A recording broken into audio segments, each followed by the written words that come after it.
especially on the issue of election integrity. We know that 2 weeks ago, the Nigerian Senate and House of Representatives passed a particular bill, the new Electoral Act. They repealed it and they enacted a new one, and President Bola Ahmed Tinubu has signed that new act into law. But during the week, that's last week, on Thursday precisely, opposition members in different political parties came together. They had a joint press conference rejecting that new law and saying that they didn't want it, that there needs to be a second look at that law which has now been passed. A conversation happened yesterday and quite a number of issues also came up. Well, right here in our studios this morning, we have a prominent member of the opposition party, Mr. Kenneth Okonkwo. Is a public affairs analyst, a columnist, a lawyer and politician. I don't see here where it says member of the ADC, but you haven't hidden the fact that you are a member of the ADC. The National Working Committee, for that matter. Indeed. Are you the spokesperson? No, I am not. Okay, but you do. Bolaji Abdullahi he is spokesperson. Indeed, actually. Yeah. Well, thank you so much for joining us this morning on Sunrise Daily. Quite a number of issues to take a look at. I'm not certain, were you part of the Citizens Town Hall meeting yesterday? No, I wasn't part of it as in physically. Yeah, but you watched it. I eavesdropped. Indeed. You know, happy new month to Nigerians. Indeed. Nice being here. Happy new month indeed.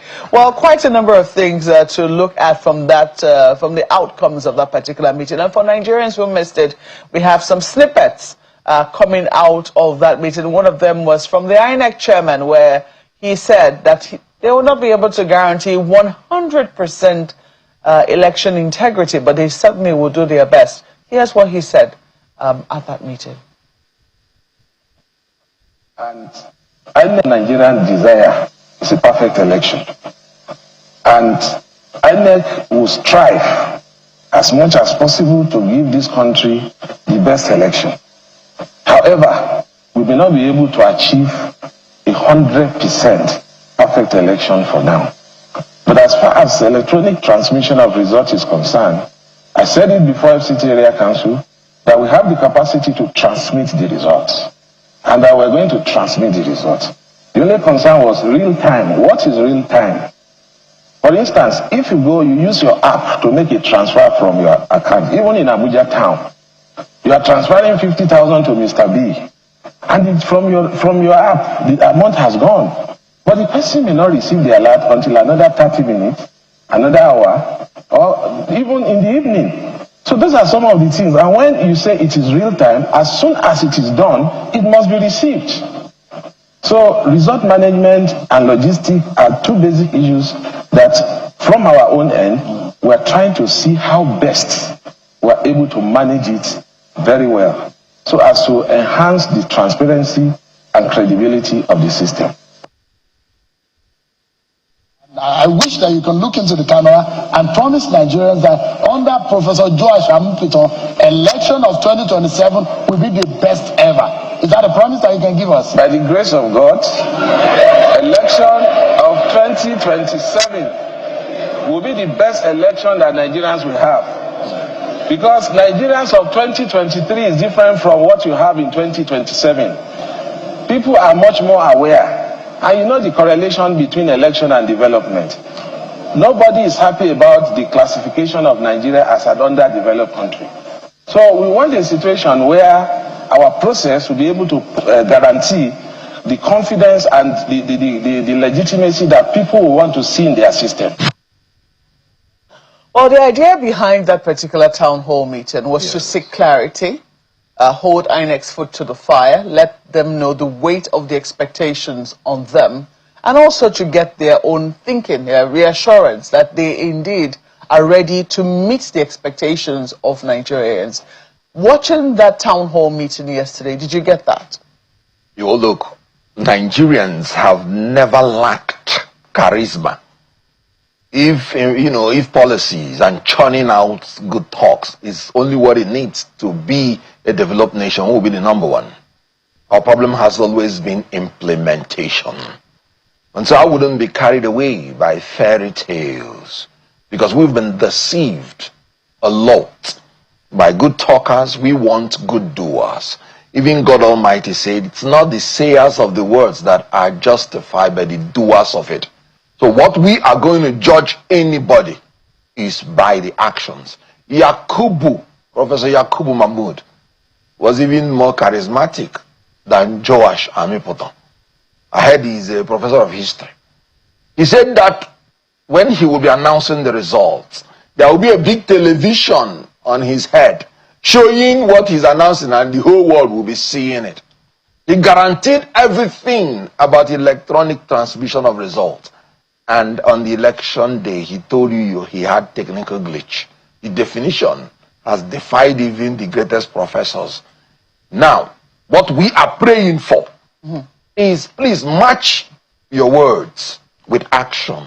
Why is it that we are the most blessed country on earth, and the adjectives that they used to describe us, fantastically corrupt, the poorest nation, most traumatized by terrorists, the most underdeveloped?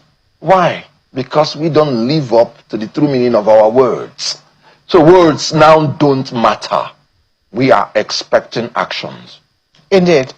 Certainly, I mean, some people will say the taste of the pudding will be in the eating, and I'm sure a lot of people will be looking forward to that. But if we're to go by what we have experienced so far, because the ADC as well as a number of other political parties came together last week to voice their dissatisfaction with the new Electoral Act as passed. And people were wondering, hold on, did you people just wake up to see what was happening? This was the big debate in the National Assembly for the last 2-3 weeks. How is it that, it's after the deed has been done that the APC, beg your pardon, the ADC, the NNPP, and a number of other political parties were just waking up. So it seemed. But they said, the argument they made was that this was informed by what they saw in the FCT council polls, which INEC conducts. I'm still a little uncertain as to what precisely the coalition opposition parties saw. Maybe you want to give a little clarity. Sure. But then it will seem some people say, look, we haven't quite felt the presence of opposition as we ought to in terms of their preparations for the forthcoming elections. Good. You know what you just said is echoing the dubious propaganda of APC. Why do I say that? Nigerians should not be carried away by what this dubious APC is doing. Why am I saying that again? Are you aware that up till now, the gazetted copy of the Electoral Act 2026 is not out? APC is intentionally hiding everything so that Nigerians do not even understand until it is too late. The FCT election was conducted under an unknown law. And this is against the rule of law. Before you implement a law on a people, it must be publicly published. That's one of the cardinal principles that will make law to achieve its primary function, which is orderliness in the society. Now, the National Assembly dubiously changed what they originally agreed on. Everybody agreed on mandatory transmission of results. And that was what they settled until Tinubu called them and said, no, this is what I want. And then they put this devilish proviso. And that was after the fight from the opposition. So when people say you're not feeling what the opposition is doing, have you forgotten that Senator Fabio wanted to go back to 2022 Electoral Act? That was the first amendment. It was the opposition figures fight that made them to now go back to put the electronic transmission to make it compulsory. But they now added a proviso, very devilish, enemies of democracy, to water down, to cut down the import of the main clause in the statute. We have been the most vibrant opposition party on earth, but people are not looking at the devilish covering of information. I said up till now. So we are even going ahead of APC by even bringing the discourse of what they have even refused to publish for Nigerians. Immediately an act becomes law, you publish it in the Gazette. Have you seen any? So these Nigerians should please hold this government of destruction into account, as we are doing. The FCT election, after it was conducted under an unknown law, we are still interrogating it. Now, let me come to the Electoral Act 2026 and tell you the things that are done. Everybody already knows the popular one, that the electronic transmission is now compulsory with an unintelligent proviso which makes no meaning in front of law. Because they said if there's communication failure that makes it impossible for you to transmit, you will go back to the manually generated results. Now, here is the catch. Even the electronic transmission is still the preservation of the manual. So nobody ever said you should dispose of the manual. What we are saying is that you should store the manual, preserve it, so that the integrity will be preserved as what you produced in the polling unit. Now again, when you finish the election, you take the beavers to the collation center. The electronic result is already stored in the beavers. And it's from the beavers that you get the accreditation figures. So if you can get the accreditation figures from the beavers, why wouldn't you get the result that is already stored in the beavers?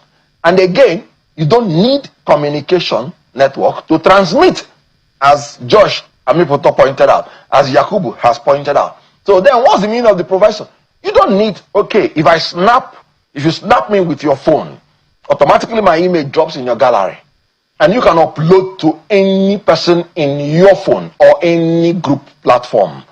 What you need network is for you to download, not to upload. And once the presiding officer finishes the uploading, his job is finished. The downloading is reserved for the collation officer that will receive it. And even if he doesn't receive it, the copy is already in the beavers. So that settles it. So no presiding officer should tell anybody that he cannot upload. Then that means he wants to rig election. And you have the right as a Nigerian citizen to use reasonable force to prevent him from committing a crime in your presence. Now, let's go to the other very dangerous provisions. Is that a law? Yes, of course, that's a law. Using reasonable force? Yes, to prevent anybody from committing a crime in your presence. If I'm in this place... Under what law is that? First and foremost, Section 24, subsection E of the Constitution say you're under obligation to assist the lawful agencies to maintain law and order. If anybody breaks into this house and wants to harm the beautiful Malpe, and I have very powerful weapon, I will bring the person down. And I will not be criminally liable. Because Section 33 said I have the right to bring him down to protect your life. But that's by the way. Section 33 of the Nigerian Constitution. So anybody who wants to perform civilian coup, Tinubu just arrested some military people and say they plan a coup against him. That's military coup. When you rig election, that's civilian coup. Because you want to subvert the will of the people. And people have the right to use reasonable force. And I mark my word, when you want to commit crime in their presence. It's a reasonable force. Yes. What would that be? If I give you a slap to reset your brain, because they say anybody that enters APC, his brain stops working. So if I give you a slap to reset your brain, Supreme Court has said that a slap given to a man, there is no intention that grievous harm will be hit on him. So that's reasonable force. So reasonable force depends on the offense, the level of the offense that you have committed. If it's treasonable offense, I have the right to use reasonable force on you, even if it leads to your death. I'm not criminally liable. Like if somebody wants to kill somebody, and I use reasonable force to stop him, even if the person dies, that's his own problem. But if somebody wants to pick my phone or something, and you want to kill the person, so it depends on what the person wants to do. Now, that's by the way. Now, let's go to the Electoral Act. This new provision cuts the time that they will give money to INEC to 6 months. And it used to be 1 year in the former act. When it was 1 year, INEC still has problem with logistics in elections. You can imagine when it is 6 months. When will this institution prepare? There are things you need to print. There are a whole lot of things that you need to do. Have they not worsened the case? They have worsened it. Why? Because Tinubu does not know how to implement budgets. 2024, 2025, 2026 budgets, none of them has been implemented. The Minister of Health told you that he asked for billions and has received only 36 million in 2025 budget. So what are we saying? INEC now, that ought to have received this money by January. Budget that ought to have been ready by Constitution by December. They are still debating it by March. What a tragedy of a government. Now, Let's go into the Electoral Act. You have seen how APC said indirect primary, they removed it. Why? Direct primary is there. If direct primary is what you want, then you choose direct primary. Why instruct all parties to do direct primary or consensus? Where APC has ever done direct primary, crisis had broken out. In Lagos State, in the local government election, you saw the crisis. 3 persons died in Ondo State in the World Congress. So a recipe for disaster, they want to impose it on the opposition. Why remove indirect primary? Indirect primary is still an election where all members are involved. You vote for the delegates that will represent you people, all the members in the world. Vote for the delegate that will represent them at the national level and choose the candidates. Why remove it? Let me tell you, APC is an evil government that wants to destroy Nigeria, but God will not agree. All this intention is to destroy the opposition. The other. No, you have just said that. Yes, just one more point. Just one more point. Okay. They said in a month's time, every party should submit digitalized membership. The same APC that is telling you INEC cannot transmit results because of network is asking opposition parties to send digitalized. So they know that we can digitalize electronic. And INEC that did not ask for you to give them the discretion, you are giving it to them. Let me point out one thing. If anything happens to our election, I'm going to hold Josh and Mepito and INEC responsible. Because by law, they have the independence to choose whatever they want to do the election. Jega introduced card reader. It was not stated in the law, but there's nothing illegal about it. Yakub introduced IRF portal. It was not stated in the law. There was nothing illegal about it. INEC is the sole organization that conducts, supervises, and undertakes election. So they should not give any reason, even if there was no provision for electronic transmission, they still ought to give us free and fair election. Jega did it, and his elections are still the most credible. So I'm going to hold Josh and Mopito because it's an integrity issue, more than even legal issues. Responsible. No politician I shall hold responsible. Indeed, and that's why a number of people will think that by now the pressure will be, from opposition parties will be on INEC, because as you mentioned, there was an uproar within the National Assembly. You mentioned how at least the House of Representatives had given and made transmission of election results electronic transmission compulsory. And the Senate? The Senate, as a matter of fact, you said, and I think the Senate President reiterated, yes, the Senate did say that they were leaving it as is in the 2022 electoral. That's when they came back from the research. Until, there was an uproar, and then they adjusted and then put that proviso. And then it was when there was supposed to be a merger, what they call that, harmonization, that we now saw that it would seem that it was the House of Representatives that had to give room.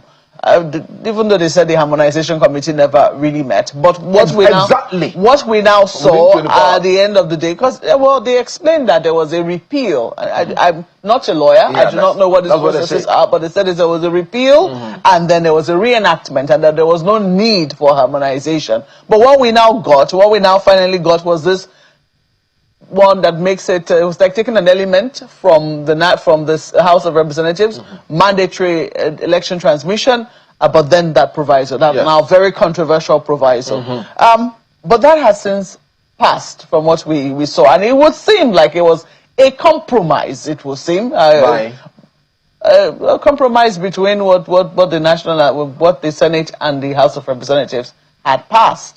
That's what it would seem. It would seem that at the time, even though, yes, there was some opposition, will I say, resistance to it, because we saw members of the opposition walk out in the National Assembly, in the House of Representatives. We also saw the rockers. And addressed the people as only. Yes, we saw that. But at the end of the day, we also know that voting is about numbers. Yes. If you're going to pass something, you need the numbers, no matter what the protest is.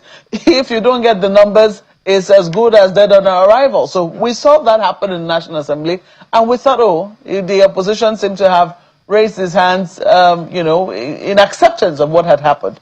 Anyway, that went on, and we didn't hear much again until the FCT elections were conducted. And we assumed that given what we now knew, that there should be attention paid to how the elections were conducted in the FCT.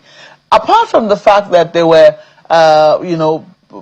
late deployment of materials in some polling units. Everything was wrong. And then, allegations of vote buying here and there, and, there were visuals to that, and there were arrests made in that regard.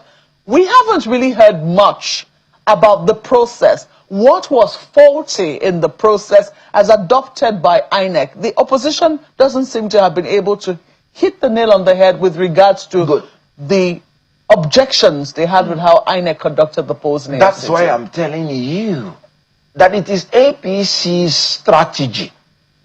You're just waking up from FCT election and they are telling you you're going to submit digitalized membership in a month's time. The FCT election has already been concluded a sham. I told you it was conducted under an unknown law. I am not saying under an illegal law. I'm saying under an unknown law. Because the law has not been gazetted. I have not seen it. Have you seen it? And it's against the rule of law because it must be publicly published. And international protocol said 6 months before any election, you have to publish the law so that everybody will know the law you're going into. And this National Assembly promulgated the law on the 17th, and Tinubu rushed to sign it when he has not even read what is in it because he said it gives him headache. Then on the 18th of February, and the election is 3 days. You signed it on maybe on Wednesday. You have only Thursday because on Friday they will stop all the broadcast because you have to stop broadcast 24 hours at a time. Then on Saturday, Wike said there is restriction of movement. Almost 24 hours, 8 p.m. before that day. And on that day, he was walking around all the polling units interfering in the election, which was illegal. Because if you say restriction of movement, it should also affect you. He's not an elected officer. He is not an INEC officer. He's not connected with the election in any way. The security on election day is under the direction of INEC. In UK, remember, when Prime Minister Boris Johnson ordered restriction of movement during the COVID-19 era, he himself moved and even celebrated party. It was one of the reasons he was told to step down. Recall that Governor Baseke was disallowed from entering into INEC places during the election. A sitting governor has immunity. And Wike, who gave the order, couldn't even respect the order he gave. And was going from polling unit to polling unit, interfering in the election. This APC is irresponsible. Even by their own laws, they can't keep. Now, let me proceed. You know about the mutilated results in some areas. You know about the violence in some areas. At the end of the day, what were you expecting? There was voter intimidation, voter buying, voter apathy. In AMAC, you have around 873,000 registered voters. About 65,000 voted. 7.7% turnout. Because they restricted movement. So this election was skewed against the opposition. Which it does so that not... the ruling APC will walk away with it. Mr. You know what? Mr. Okonkwo, I'm just, whilst I'm not, these are all the extraneous, it would seem, factors. No, it's not extraneous. No, just a moment. These are not about the polls themselves. If you get what I'm trying to say. No, I don't get it. This is not within the power of INEC. So it would seem, I mean, all of these restrictions that was not within. That's why I didn't mention INEC. But largely, I mentioned the APC. The issues that have been raised about the objections that the opposition has with the Electoral Act has to do largely with INEC. You've talked about direct and indirect primaries, their restrictions. You've talked about the 6 months that, INEC should now get its funds. That is about INEC. You've talked about the register that, you're being made to submit now, an e-register. That also seems to be INEC, because INEC is the regulatory body. No. But in terms of the conduct of the 2026 FCT Council polls, all the objections that have been raised are around the conduct. And INEC always says this, that it is a multi-stakeholder event, and that they are the lead stakeholder, but they are not the only stakeholder, and that all of these other factors. So do you think that right now, given what we have experienced in the FCT council polls, the opposition parties have been barking up the wrong tree? No. INEC has no power over the laws. What you saw in the laws is APC machination to rig election 2027. You can't hold INEC responsible. So when it comes to the primaries of political parties, you can't hold INEC responsible. It's not INEC's duty. If you recall what I said I will hold Josh Ameputo responsible for whatever happens in 2027 election. I did not say primaries. I told you, look at what APC is doing. They removed direct primary from the law. I'm holding it responsible. Indirect primary. They removed indirect primary from the law. That's APC's machination. It has nothing to do with INEC. Yeah, but we also saw, used to say, just a moment, this issue about direct and indirect, we also saw just how corrupt that process used to be. Which one? The indirect primaries. The fact that we know that delegates used to make a killing from indirect primaries. The fact that we knew it was cash out season for delegates, who have been elected. Yes, they have been elected, but we also know how easily influenced a few delegates can be by candidates that have deep pockets. Don't you think that this has been done in the interest? This is just because I remember there was a time when there was huge focus on the type of primaries, and I remember there was a time, not this particular elections or not this electoral act, there was a time when there was a lot of clamor for direct primaries to be the only way that candidates emerge. We had direct primaries or consensus. There was a huge clamor for for political parties to do away with indirect primaries. In some way, don't you think that they might have done Nigeria a favor? Oh, well, you have been a journalist for a while now. Indeed. I have never seen anybody sit in this seat and is clamoring that indirect should be removed. Oh, there was a time. There was a time when that happened. I said, I have not seen, but you can give evidence of that. What they were clamoring then is that there should be options, not that anyone will be removed. In indirect primary, at least you will see an indirect primary. Indirect primary, you will not see anything. Are you not in Nigeria where people will be lined up and you're hearing 200, 300, 400? That is what direct primary looks like. So you're saying deep pockets. I know of somebody that spent $30,000 per candidate and still failed in indirect primary. Indirect primary, Tinubu will be in his house and write the results and tell you that is what all the members voted for. Where do you have the register of members? Where did they meet? Where will you start to go to court if you are a participant? Are you able to assemble all the people that voted throughout the 36 states of the federation? So direct primary means that there will be no primary. Indirect primary means there is a possibility there could be primary for how we are today. So that is why you have to leave the options. In all the places you had direct primary, it has ended in fiasco. All. So it's either consensus or indirect primary or direct primary. We're not saying you should remove direct primary. We're saying you should leave the choice. Even the courts admitted that they don't have power to inquire into the internal affairs of political party. So why is APC intruding into the internal affairs of political parties? Won't there be victims as well? Because no, there will be victims as well.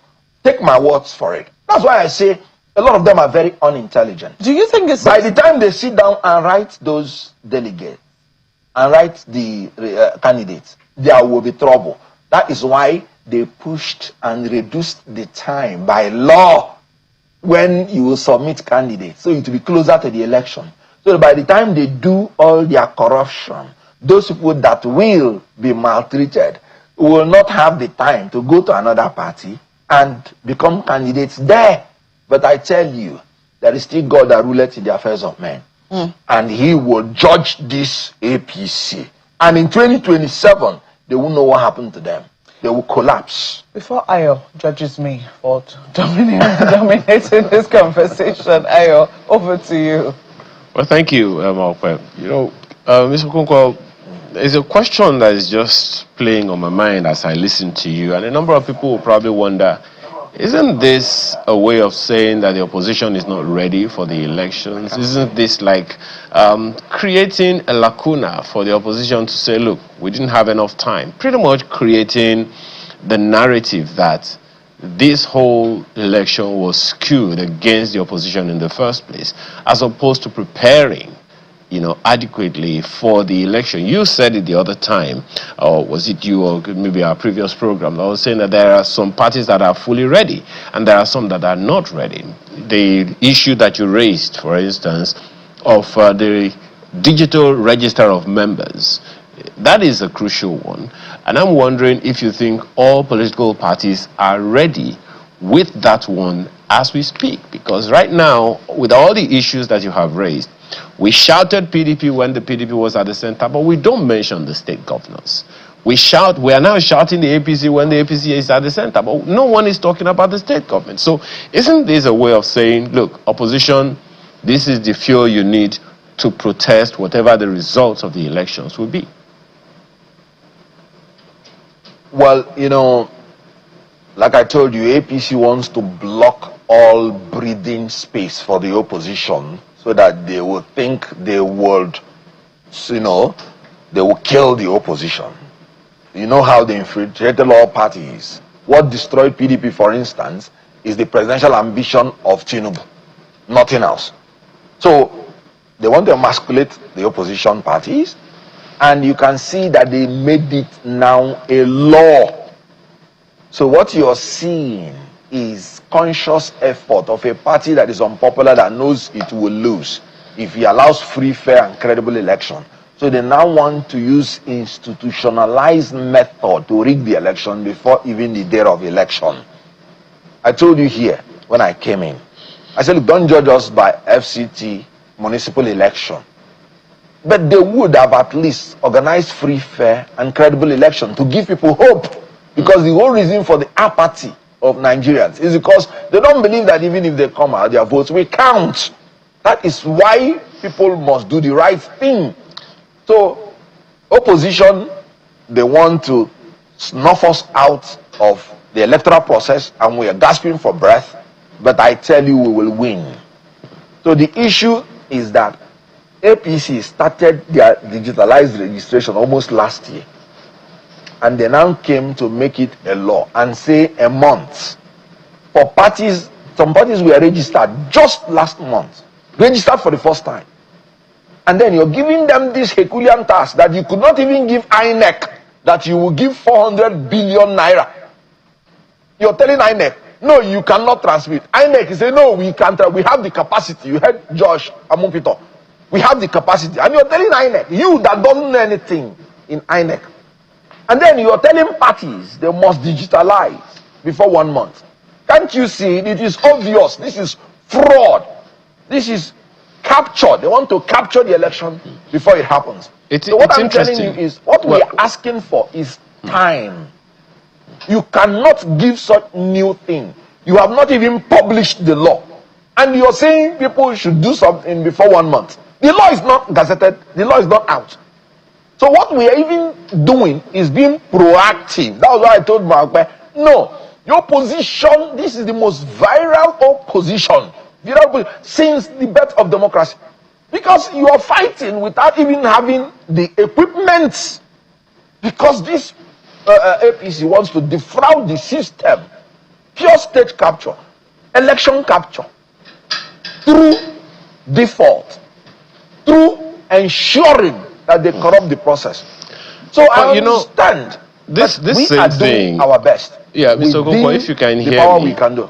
Yeah, this same thing you are saying is what we always say about ruling parties. The PDP, we said exactly the same thing you're saying now, and yet at the appropriate, or should I say at an opportune time, despite having so many governors, as you know, a number of people in the opposition have also said, the PDP lost an election, a general election, the presidential election at that. So having the number of governors and all these issues that you have raised, there are those who will tell you, look, it doesn't really still guarantee anything. At the end of the day, it is expected to be the people. So I go back to the issues. First of all, do you think political parties themselves were prepared for the general election, for the 2023 elections, before this electoral act? Because even if we were to sustain the Electoral Act of 2022, do you think the political parties are prepared? Because many people don't hear about these opposition parties saying anything constructive until an election is impending. So why should Nigerians trust an opposition party that they don't hear of until it's 1 year to an election? All right. Ayo, if you noticed, I did not mention anything about the governors, because with respect to you, the governors have no role to play at all when it comes to the issue of election.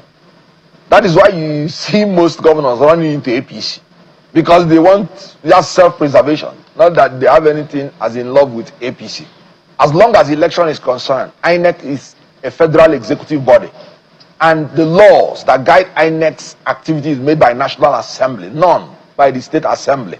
So the governors have no blame. They have nothing to do. They are just like other Nigerians who are maybe more powerful than others and can use the instrumentality of the state if they have the buy-in of the federal government. That is the reason why they are going into APC, so that they don't want somebody to use federal might against them. That's why it's irrelevant to talk about the governors. Maybe, Ayo, you should say you are not hearing from the opposition, because the opposition is saying something every day and giving constructive advice. Immediately Tinubu came in, he removed subsidy. Within 24 hours, opposition, including myself, we were saying this is a wrong policy because it's coming at the wrong time, not that removing subsidy is not necessary. I said this government will not sustain it. I said what you need before you remove subsidy is we need to have regular supply and there will be no monopoly. If you do that, you remove the subsidy. And I said you should sell off the refineries. We gave all these recommendations. Tinubu did not sell off the refineries. He invested billions on the refineries. They have gone down the drains. So you cannot advise a deaf and dumb government because they don't hear. And you cannot say the opposition is not offering constructive criticism because the government in power that is deaf do not hear and they are dumb. They tell only lies. So the opposition has been offering constructive criticism. Give me one thing, one policy that this government has done, and I will tell you the position of the opposition on it. So please, it is because the government is deaf and dumb. So address the criticism where it belongs. The opposition is doing well, but this government is perverse. And the only thing is to remove them completely and let them not come back in the name of Jesus. In the following days, we certainly will be keeping tabs with the opposition to see how they eventually fare and organize and prepare an alternative platform for the Nigerian people, presenting themselves as a credible alternative to the current party in power. But in the meantime, we have to thank you for sharing your thoughts with us this morning. Mr. Kenneth Okonkwo is a member of the National Working Committee of the African Democratic Congress, a public affairs analyst, a columnist, a lawyer, and of course, a politician. Thank you so much for coming on the program this morning. Thank you very much.